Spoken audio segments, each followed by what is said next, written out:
শ্রদ্ধার সাথে স্মরণ করছি জুলাই অভ্যুত্থানে যে সমস্ত শাহাদাত বরণ করে সুন্দর একটি বাংলাদেশ আমাদেরকে উপহার দিয়েছেন, তাদেরকে শ্রদ্ধার সাথে স্মরণ করছি।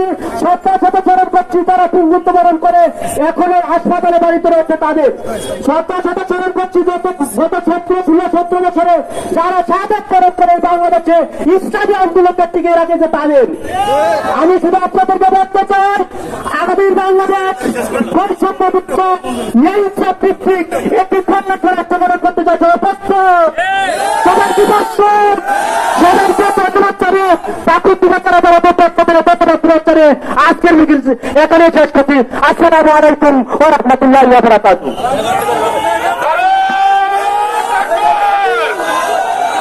রাস্তা সমাজ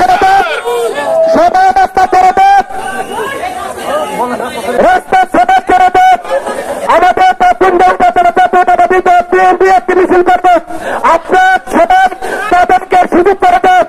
সরকারকে অনুরোধ করছি তাড়াতাড়ি রাস্তা ছেড়ে দেন, রাস্তা ছেড়ে দেবেন, রাস্তা ছেড়ে দেবেন। আমি অনুরোধ করছি, আমি ভোটার প্রার্থীর হিসেবে অনুরোধ করছি আপনার 1 মিনিটের মধ্যে রাস্তা ছেড়ে দেন। সম্মানিত জনতা, বাংলাদেশ জামাত ইসলামী প্রাক্তন পৌর শাখার সম্মানিত সকল জনশক্তিকে